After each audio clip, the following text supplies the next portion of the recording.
ایران کے ارد گرد امریکہ کے کتنے اسٹریٹجک ملٹری بیسز ہیں، یہ کہاں کہاں لوکیٹڈ ہیں اور کتنے یو ایس ٹروپس اس ریجن میں ڈپلائڈ ہیں؟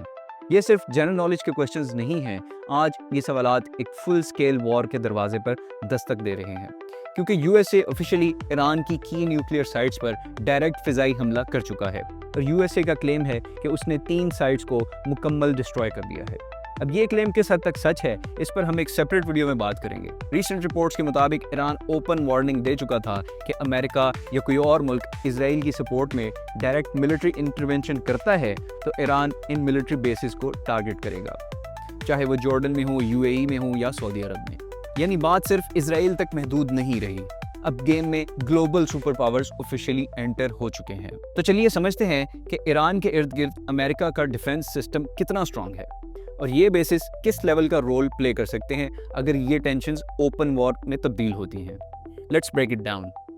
امریکہ کے پاس مڈل ایسٹ میں کم از کم 19 ایکٹیو ملٹری لوکیشنز ہیں، جن میں سے 8 پرماننٹ بیسز ہیں، جو کہ Bahrain, Egypt, Iraq, Jordan, Kuwait, Qatar, سعودیہ اور یو اے ای میں ہیں۔ ایسٹیمیٹڈ ڈیٹا کے مطابق 40,000 سے 50,000 یو ایس ٹروپس اس ریجن میں ڈپلائڈ ہیں، جن میں سے کچھ لارج انسٹالیشنز میں ہیں اور کچھ فارورڈ بیسز میں ہیں۔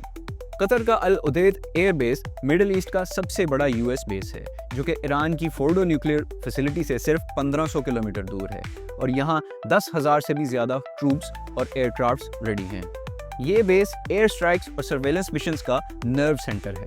دوسری طرف کیمپ عارف جان کویت سٹی سے 55 کلومیٹر دور ہے۔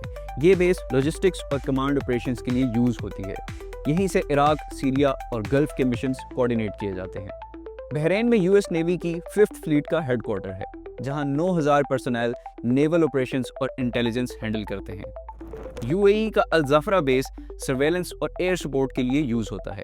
اگر کوئی ایئر سٹرائک یا ڈرون آپریشن لانچ ہوتا ہے، اس کا سورس اکثر یہی بیس ہوتا ہے۔ عراق کا الاسد ایئر بیس اسٹریٹجک ہے عراق اور سیریا کے آپریشنز کے لیے۔ 2020 میں ایران نے اسی بیس پر ڈائریکٹ میزائل اٹیک کیے تھے۔ آپ کے خیال میں کیا یو ایس ان مسلم کنٹریز کی ایئر بیسز کو کسی اور مسلم کنٹری کے خلاف یوز کرے گا؟ کامنٹ کر کے اپنا انالیسس ضرور شیئر کریں، اور اگر آپ کو یہ ویڈیو پسند آئی تو لائک، شیئر اور سبسکرائب کرنا مت بھولیے گا۔ میں ہوں ارسلان حبیب، ملتے ہیں اگلے انالیسس میں۔